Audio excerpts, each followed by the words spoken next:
Good morning, student. Again, I welcome in the next session related to the health and disease chapter. Previously, we have discussed about the different types of diseases where humans are facing the different drastic changes in the body, number of abnormalities or disabilities, and afterward it will lead to the particular disease. So, whatever the amount of health related issue and the disease related issue we have already discussed. Today, we are going to discuss about the related to the health topic that is called as adolescent. Basically, this particular topic has the certain dimension, certain characteristics, feature and certain properties also. So students, यहाँ पे आज हमको ये जो particular topic discuss करना है, इस topic से रिलेटेड सबसे बड़ा एप्लीकेशन का पॉइंट हमको देखना पड़ेगा, थोड़ी सी फिजियोलॉजी यहाँ पे हमको समझनी पड़ेगी, फिर जाके हम इस टॉपिक को क्लैरिफाई कर सकते हैं। तो एक्चुअली सबसे पहले हम इसके मीनिंग की तरफ आते हैं। तो एडल्सन का मतलब क्या होता है? तो this is the age related factor.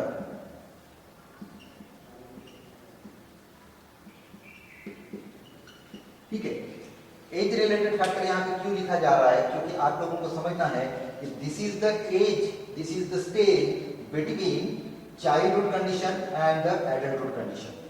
तो यहाँ पे आपको क्या समझना है बेटा कि एडल्सन मतलब एक ऐसा हमारे लाइफ स्पैन का स्टेज होता है जिसमें हमको चाइल्डहुड के बाद में और एडल्टहुड के पहले हमको ये स्टेज दिखाना है। तो आप लोगों को जनरलाइज लेवल पे अगर पता होगा तो हम लोग जनरली लाइफ को कैसे डिवाइड करते हैं? तो सबसे पहले birth, then childhood condition, childhood के बाद में थोड़ा सा फिर यंगस्टर कंडीशन आती है और वो यंगस्टर कंडीशन में हम एडल्सन को रखने वाले हैं। फिर यंग जो होते हैं, जो यंगस्टर्स होते हैं, वो फाइनली कन्वर्ट हो जाएंगे adult. So this is the changing phase और you can consider the transforming phase between childhood and the adulthood. तो इस ट्रांसफॉर्मिंग फेज के लिए हमको एक एज ग्रुप डिसाइड करना पड़ेगा। तो it is ranging near about 13 onwards up to 18 years.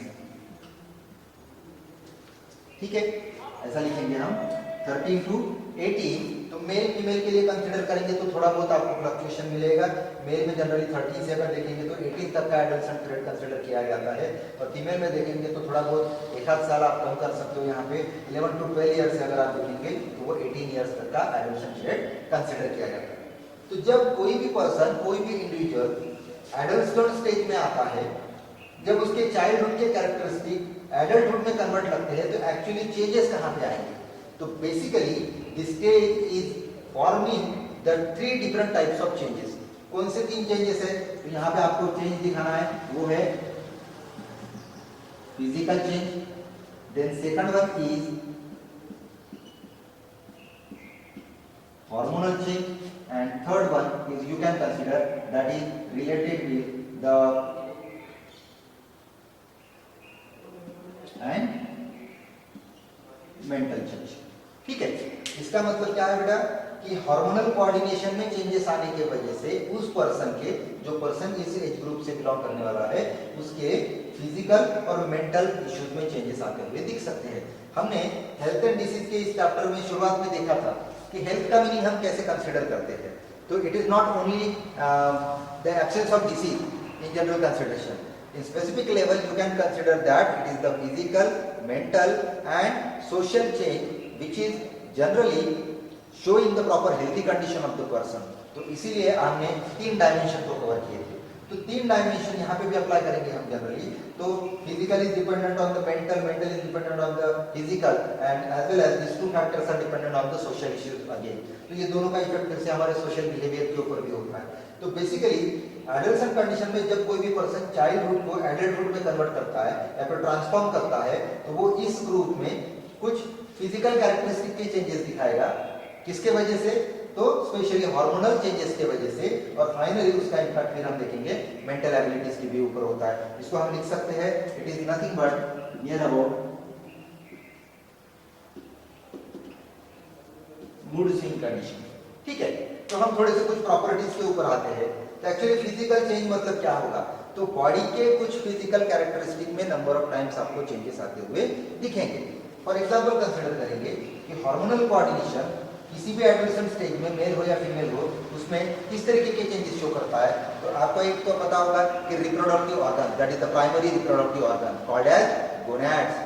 तो गोनैड्स की ग्रोथ होती है और गोनैड्स की जैसे ही ग्रोथ कंप्लीट हो जाएगी तो आपको पता है गोनैडल हार्मोन का सिक्रीशन स्टार्ट होता है, पिट्यूटरी एक्टिवेट होती है, पिट्यूटरी भी स्टिमुलेट करती है गोनैडल ग्रोथ के लिए। गोनैड की ग्रोथ कंप्लीट होने के बाद में सडनली क्या होगा, तो मेल के लिए कंसीडर करेंगे तो टेस्टोस्टेरॉन और फीमेल के लिए कंसीडर करेंगे तो ईस्ट्रोजन। ऐसे हार्मोन का सिक्रीशन स्टार्ट होता है। ये दोनों स्टेरॉइड कैटेगरी के हार्मोन जब सिक्रीट होने शुरू हो जाएंगे तो आपको इंटीमेटली उसके रोल हम लोगों ने रिप्रोडक्शन के चैप्टर में पढ़े हैं कि वो फिजिकल कैरेक्टरिस्टिक के ऊपर टारगेट करता है। तो किस तरीके के फिजिकल कैरेक्टर, तो हमने देखा था कि due to the action of reproductive hormones that is specially testosterone and estrogen, what happened, the growth and development of secondary sexual characteristic is taking place there. तो सेकेंडरी सेक्सुअल कैरेक्टरिस्टिक के बारे में discuss कर लेते हैं यहाँ पे। तो कंसीडर कीजिए सेकेंडरी सेक्सुअल कैरेक्टरिस्टिक में मेल या फीमेल के लिए अगर हम कंसीडर करेंगे तो सबसे बड़ा डिफरेंशिएटिव पॉइंट कौन सा है, तो वो है उनका वॉइस क्वालिटी। वॉइस क्वालिटी आप लोगों को पता है कि जो एडम्स एप्पल होता है जिसको हम लैरिंग्स बोलते हैं मेल के लिए, उसकी ग्रोथ के ऊपर डिपेंड करता है। मेल में टेस्टोस्टेरॉन की एक्टिविटी स्ट्रांग होने की वजह से, हाइयर होने की वजह से और डोमिनेंट होने की वजह से जनरली मेल में उसकी ग्रोथ ज्यादा होती है लैरिंग्स की। तो उससे क्या होता है, वॉइस क्वालिटी में चेंजेस आते हैं। वही आप जब ईस्ट्रोजन कंसीडर करोगे तो ईस्ट्रोजन का इंपैक्ट उतना ज्यादा लैरिंग्स के ऊपर नहीं होता है कंपैरेटिव टू द टेस्टोस्टेरॉन, और इसीलिए मेल फीमेल की वॉइस क्वालिटी इस एज ग्रुप के बाद में चेंज होना शुरू हो जाता है। आप लोगों ने एक चीज ऑब्जर्व किए होंगे कभी कि छोटे बच्चों में मेल हो या फीमेल हो उनकी voice quality near about match होती है, वो कॉमन होती है।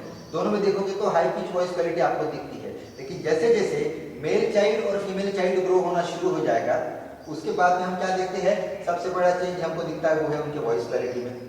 फिर हम देखते हैं सेकेंडरी कैरेक्टरिस्टिक में, वहां पे हेयर का जो पैटर्न होता है, हेयर की जो ग्रोथ होती है उसके ऊपर भी डिपेंड। जैसे मेल में कंसीडर करेंगे तो वो बियर्ड विस्टैक फॉर्मेशन होता है, हेयर लाइन फॉर्मेशन का स्ट्रक्चर आपको चेंजेस में आते हुए दिखता है। फिर फीमेल में देखोगे तो फैट का डिपोजिशन थोड़ा सा बढ़ते हुए दिखता है। तो इस तरीके के नंबर ऑफ फिजिकल चेंजेस जो है वो उन हार्मोनल चेंजेस की वजह से आते हैं। तो इस हार्मोनल चेंज में जो भी फिजिकल चेंज आता है उसमें कुछ कॉग्निटिव और कुछ इमोशनल चेंजेस भी आपको आते हुए दिखते हैं। तो इमोशनल चेंजेस को हम कंसीडर करेंगे related to the mental ability. तो मेंटल चेंज में भी आपको देखा होगा, आप लोग अभी इसी एज ग्रुप में हो बेटा, 11th और 12th में या फिर 10th के जो स्टूडेंट्स होते हैं वो इस एज ग्रुप में है। तो आप खुद को थोड़ा सा ऑब्जर्व करके देखो कि क्या आपको सही में ये हार्मोनल चेंज की वजह से बॉडी में कुछ चेंज होते हुए दिख रहा है या नहीं दिख रहा है। किस तरीके का चेंज देखोगे तो मूड स्विंग आप देखोगे, बहुत सारे लोगों में कुछ ऐसे प्रॉपर्टीज जनरेट होते हैं जो एडल्टहुड में नहीं होते या फिर वो जनरली चाइल्डहुड में भी नहीं होते, सिर्फ वो इस ग्रुप में आपको आते हुए दिख सकते हैं और इसीलिए ये एडोलेसेंट कंडीशन को लीड करने वाले कैरेक्टरिस्टिक्स होते हैं। स्पेशली अगर आप कंसिडर करेंगे कुछ कैरेक्टर्स के बारे में देख लेते हैं। यहाँ पे एडोलेसेंट में प्रॉपर्टीज में आपको देखना है तो एक्ने का फॉर्मेशन, ये पहली प्रॉपर्टी हो सकती है।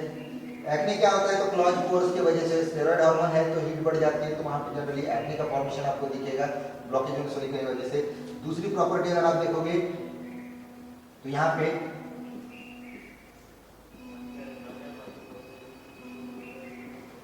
हाइपोकॉन्ड्रिया,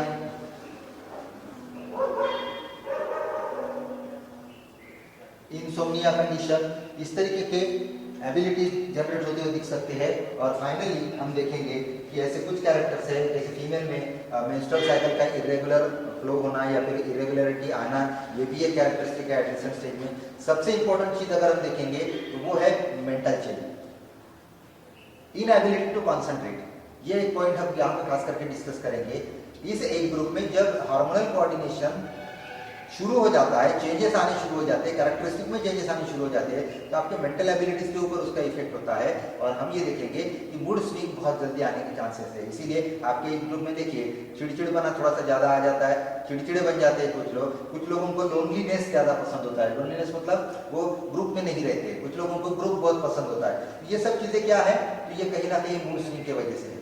तो इसमें एक प्रॉपर्टी आप लोगों को मैं खास करके बताना चाहता हूँ कि in this age group specially what you are going to try there, you are trying to find your periphery, your place in the society. आप इस एज ग्रुप में कुछ तो भी कर दिखाने के लिए या फिर कुछ तो भी कुछ को कंफर्म करने के लिए या फिर आप बोल सकते हो कुछ को आप प्रूव करने के लिए कुछ तो भी नया करने की कोशिश करना चाहते हो। You are now living, suppose to be living the family background and you are entered into the social background now. So this is the number of times we can say that if any person not balancing, not showing the stability in their behavior, the person will be shifted toward the number of misbehaviors। जैसे आप consider कीजिए बहुत सारे लोगों को addiction आते हुए दिखता है, एडिक्शन की तरफ मूव करते हुए दिखता है। सबसे ज्यादा डेंजरस एज ग्रुप अगर कोई है जो एडिक्शन की तरफ मूव कर सकता है, डाइवर्ट हो सकता है, तो वो है एडल्सन वाला।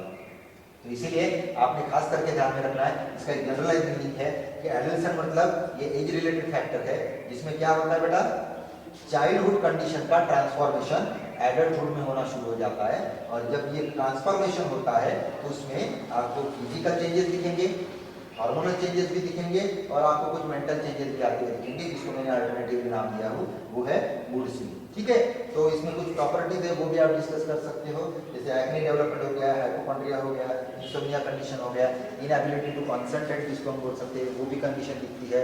कुछ लोगों को ट्राई करना होता है, खुद को प्रूव करना होता है सोसाइटी में। इसीलिए आप देखो जनरली एक मजे की बात बताता हूँ, आप लोगों को घर में जो भी बताया जाता है उसको आप नहीं सुनते हो, लेकिन जब आपको कोई फ्रेंड बताता है तो फ्रेंड के बारे में आप जनरली जल्दी सुन लेते हो, उसकी बातें जनरली आप विश्वास रखते हो उसके ऊपर, क्योंकि आपको अभी फैमिली बैकग्राउंड को छोड़ के कहीं ना कहीं दूसरे टेरिटरी में जाना होता है। तो इस तरीके के नंबर ऑफ चेंजेस जो है यहाँ पे आपको शो करना है। और इसीलिए इस एज ग्रुप में काउंसलिंग होना बहुत जरूरी है, इस एज ग्रुप में प्रॉपर गाइडलाइन होनी जरूरी है। अगर ये चीजें जनरेटेड नहीं होगी तो वहाँ पे वो जो इंडिविजुअल है वो बैलेंस नहीं कर पाएगा और कहीं ना कहीं वो डाइवर्ट होने के, मिसबिहेवियर की तरफ डाइवर्ट होने के लिए वो वहाँ पे स्टिमुलेट किया जाता है। तो इसीलिए इस टॉपिक को आप लोगों ने कंसिडर करके चलना है कि जहाँ पे एडल्सन एक इंपॉर्टेंट टॉपिक है जहाँ पे आपकी ये तीन इंपॉर्टेंट प्रॉपर्टी मिलेंगे। ये दोनों मैंने लिखे हैं और यहाँ पे सोशल इश्यूज अपने आप इंक्लूड हो जाता है और इसीलिए आपको यहाँ पे इसको कंसिडर करते हुए चलना है। ठीक है, अगर आपको कुछ टॉपिक नहीं क्लियर होते या फिर आपको कुछ पॉइंट नहीं क्लियर समझ में आता है तो आपको डिस्कस करना है। इसके बाद में हम सेकंड क्लास में देखेंगे बाद में वो है एडिक्शन से रिलेटेड, जो भी सोशल इशू से रिलेटेड फैक्टर होता है। और जो प्रीवियस चैप्टर के जो कंटेंट्स है उसको भी पढ़ लीजिए, अगर कोई नहीं समझ में आता है तो उन पॉइंट्स को भी हम क्लियर करते जाएंगे। ठीक है।